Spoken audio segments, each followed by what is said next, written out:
Acids and bases, high level 2. The essential idea. The equilibrium law can be applied to acid-base reactions.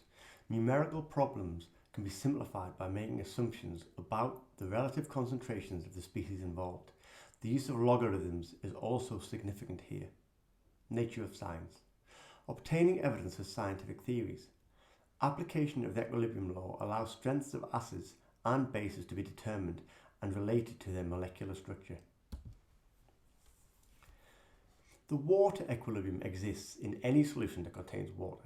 And you can see the molecule of water is in equilibrium with hydrogen ions and hydroxide ions. The equilibrium is used to calculate pH or pOH for any solution in water.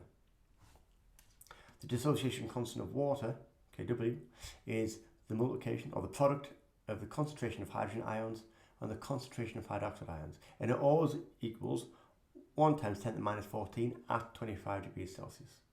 If you recall, pH can be calculated by the negative log 10 of the concentration of hydrogen ions. So the hydrogen ion concentration equals 10 to the power of negative pH.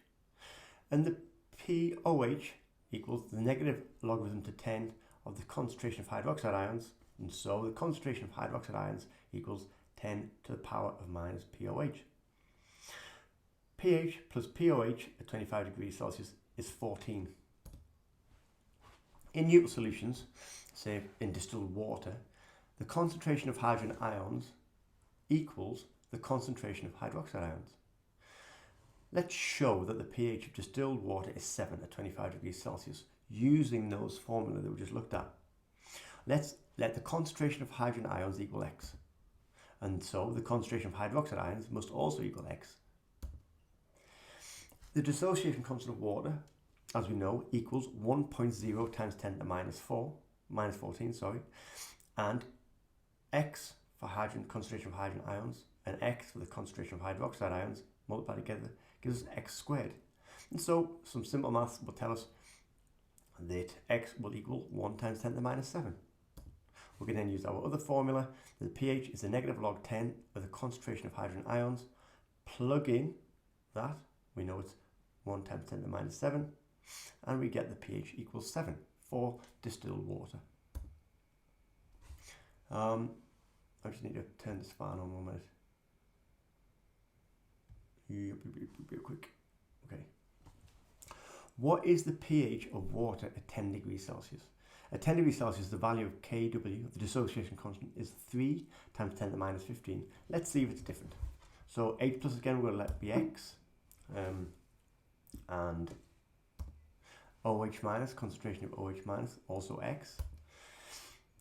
Plug in our new value for Kw at the different temperature will equal X squared. So X is going to be 5.48 times 10 to the minus 8 this time. Plug that into the same formula we used before, and you can see it's slightly elevated.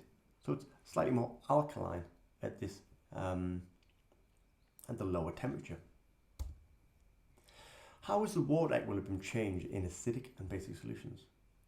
So what happens in acidic basic solutions? Well, in acidic solutions, H plus forms. So the concentration of H plus increases.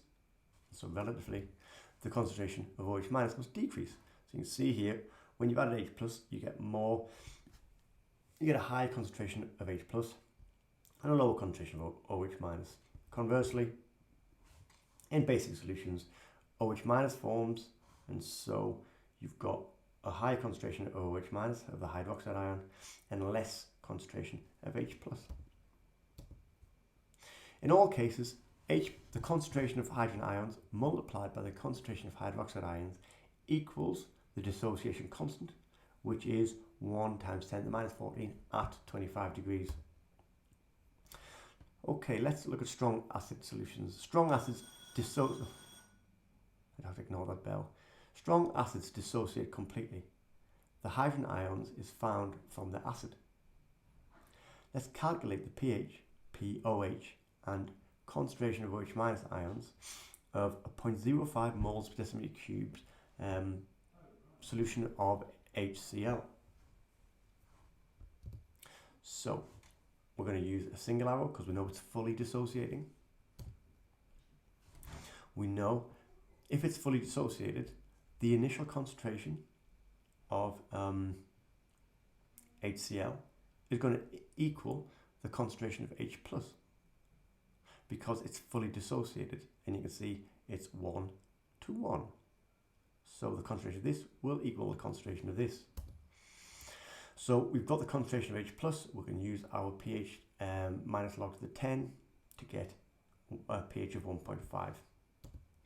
So to calculate the pOH, we're just 14 minus pH will equal 12.7.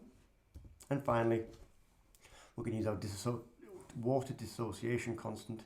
We know this is 1 times 10 to the minus 14 at 25 degrees. We've got the concentration of H plus, it's 0.050. We're going to calculate OH minus by rearranging this, and we can calculate the concentration of hydroxide ions. Let's calculate that for sulfuric acid. It's slightly different, and I bet you can guess why. That is right. Obviously, you've got 1 to 2 ratio here. For every 1 mole of sulfuric acid molecules, you're going to get 2 moles of hydrogen ions formed. So, if we've got 0.05 moles of sulfuric acid, we're going to get 0.1 mole of H plus.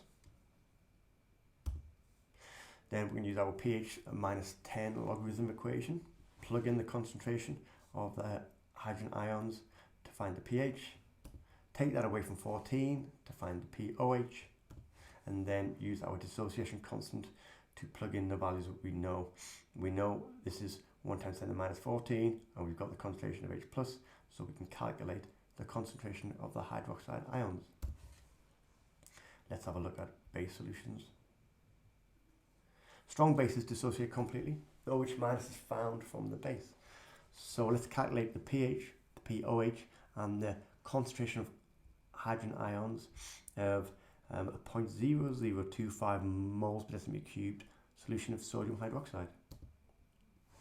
We know it's going to fully dissociate. Sodium hydroxide will not be in solution. It's going to be ions of sodium and ions of hydroxide. So it's a 1 to 1. If we've got a 1 molar solution of this, we're going to get exactly the same concentration of sodium ions. So we're going to get concentration of hydroxide ions will equal the same. So 0.0025 moles per decimeter cubed of the hydroxide ions. We can use our negative logarithm, plug in the OH minus to find pOH, take that away from 14 to find the pH. We can, we've got the dissociation constant, 1 times 10 to the minus 14. We can plug in our OH minus value we've just calculated and rearrange to find H plus. Once again, we'll do another example here, and you can see why we're doing it. It's going to be slightly different because of the ratios, 1 to 2. So for every 1 mole of this, you're going to get 2 moles of this. So if we start with 0.0025 moles of barium hydroxide, we're going to get twice that. We're going to get 0.005 moles of the hydroxide ions.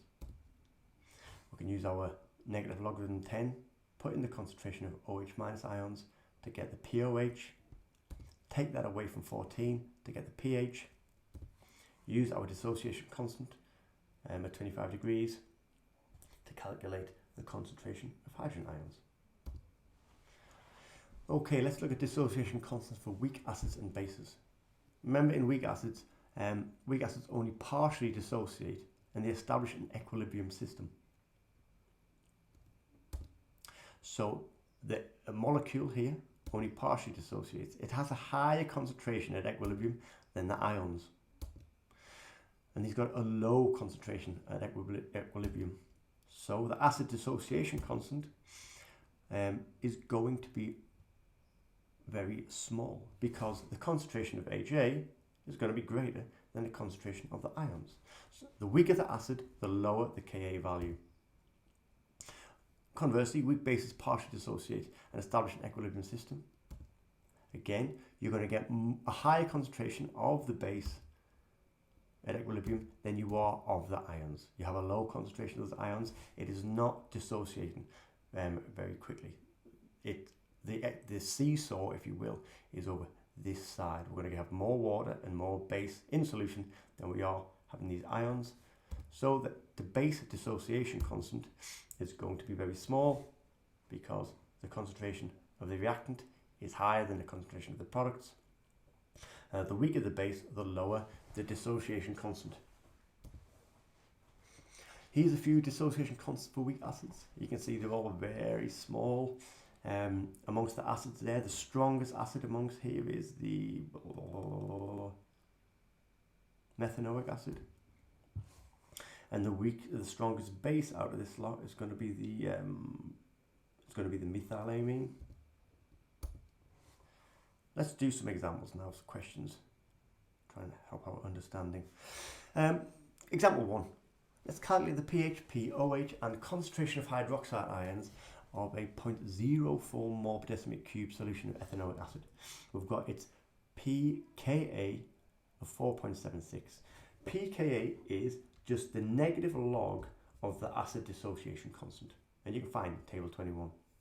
So we've got our equation here.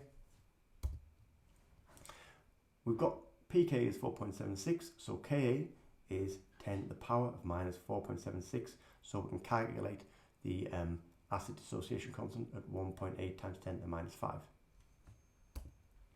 We're going to use our ice table. We know we've got an initial concentration of 0.04 from the question. Obviously, we would have no hydrogen ions and no ethanoic ions to start with. We're going to let X be the change in the ethanoic acid, so minus X. And we've got a 1:1 ratio, so we're going to have a concentration of X of H plus and a concentration of X for the ethanoic ions. So the equilibrium will be 0.04 minus X for the ethanoic acid, and we're obviously going to have X and X for the two ions. The dissociation constant has the reactants on the top. No, it doesn't. It has the products on the top, two ions, and their reactant on the bottom. And so we've calculated the dissociation constant from our table. We know that H plus multiplied by the ethanoic ion is X times X, or X squared. We know that at equilibrium, the ethanoic acid is going to be 0.040 minus X. We also know X is going to be extremely small because this reaction is heavily over this side. So the concentration of this will be orders of magnitude greater than X. And so we can assume X is negligible with respect to 0 and just get rid of it. And so we'd have 1.8 times 10 to the minus 5 equals X squared over 0.040. Just rearrange it to find the value of X. And we call X is obviously the concentration of H plus, and so we can use our negative log 8.5 times to the minus 4 to find the pH. 14 minus the pH will give us our pOH, and then we'll use a water dissociation constant to plug in our Kw value and our concentration of H plus to find our hydroxide ion concentration. Let's do another question. Example 2. Let's calculate the pH, the pOH, and the concentration of hydrogen ions of a 0.75 mole per decimeter cube solution of ammonia. And we've got a dissociation constant of 1.8 times 10 to the minus 5. So here's our equilibrium. Obviously it's going to be massively over this side. We'll have very few ions here. Let's make an ice table. We don't need to worry about water, so scratch that out. We've got 0.75 moles of ammonia to begin with, concentration, moles per decimeter cubed, and obviously no ions to begin with. Let's use minus X for how much is going to react. So, and it's a 1:1 ratio. So we're going to plus X for the two ions. So that at equilibrium we're going to get 0.75 moles minus X, and we'll have X and X here. Let's put our dissociation constant here. We know it's 1.5 times 10 to the minus 5, it's given in the question. We know that NH4 plus multiplied by OH minus, concentrations of, will be X multiplied by X, so X squared. And we've got 0.75 minus X. Once again, we know X is going to be very, very, very small compared to the concentration of NH3. So we can just forget about this X here. It's negligible. And so we end up with a simple calculation to calculate X. We know that X equals the concentration of hydroxide ions. So we can use the negative log 10, put the concentration of hydroxide ions in there to find pOH. 14 minus pOH gives us a pH, and then our water dissociation constant, we can plug in the Kw value and we can put in the concentration of OH minus to find the concentration of the hydrogen ion.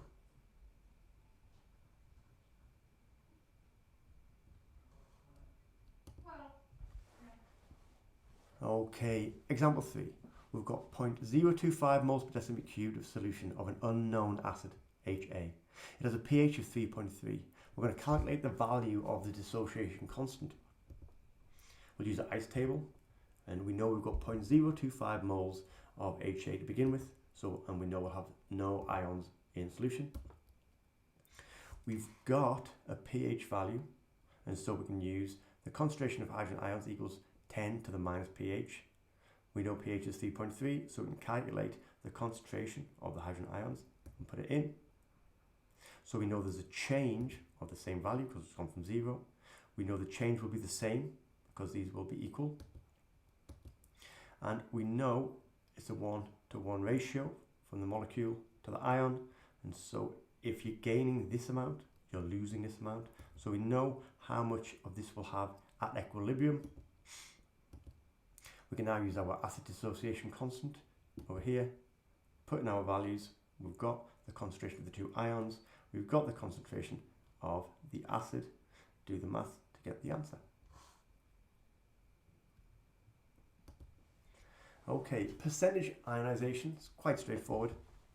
For weak acids, ionization is just the concentration of the hydrogen ion divided by the concentration of the acid multiplied by 100.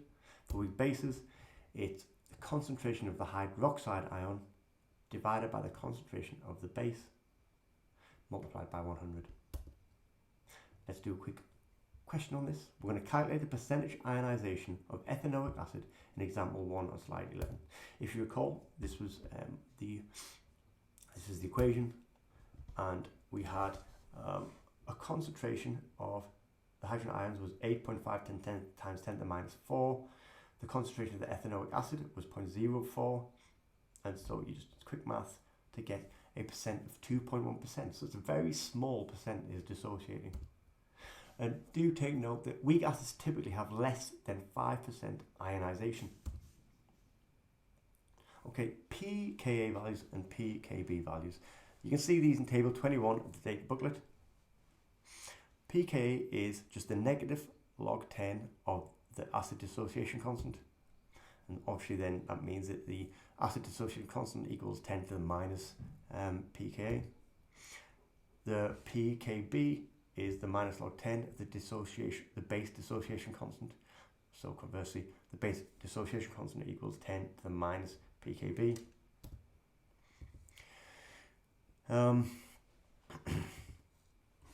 Strong acids have a high Ka, and if you look at here, that means obviously they must have a low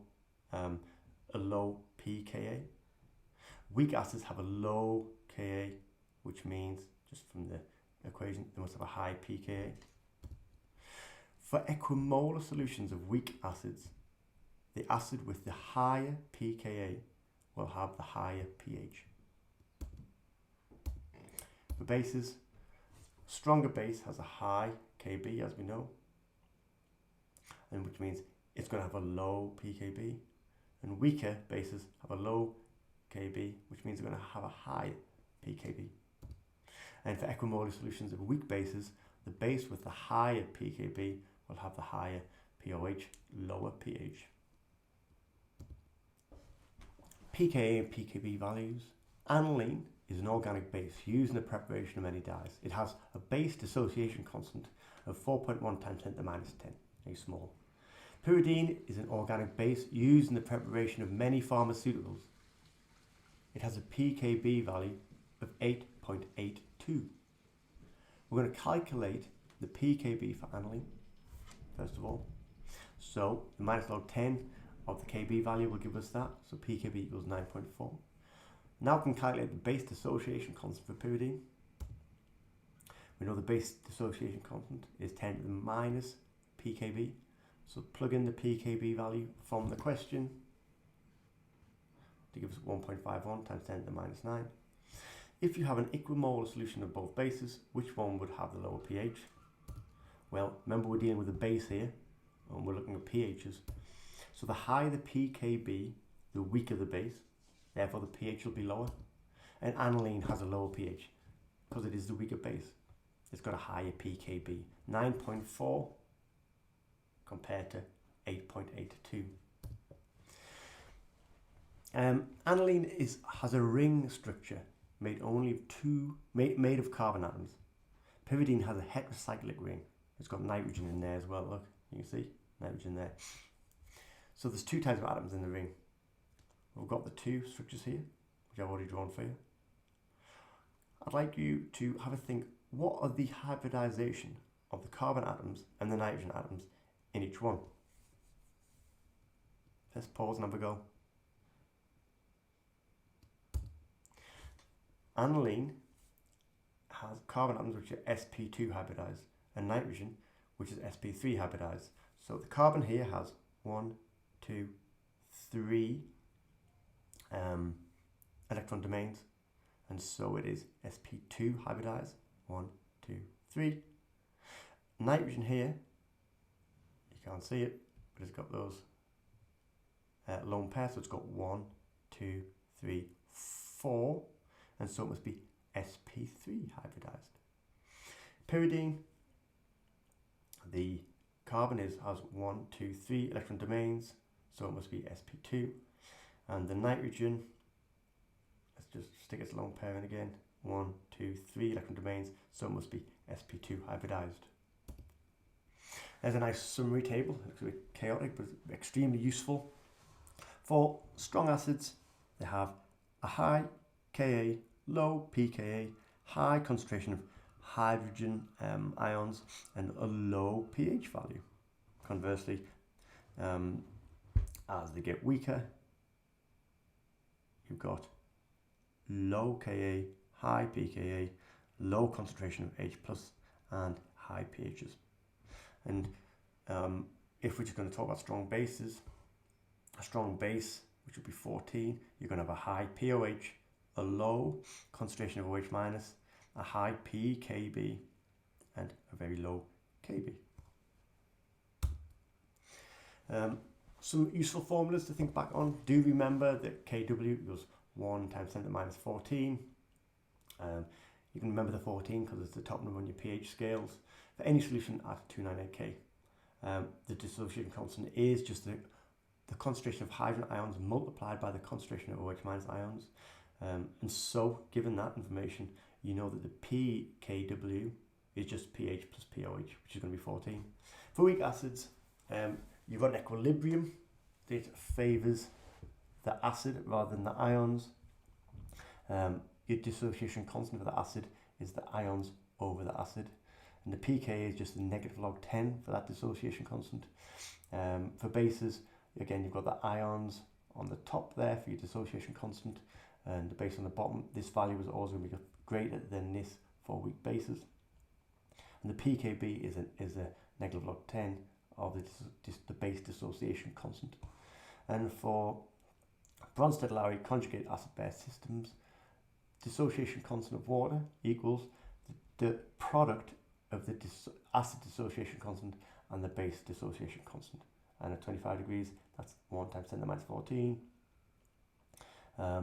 So the pKw is going to be the sum of the pK and pKb, being the logs, and which is going to equal 14. Splendid.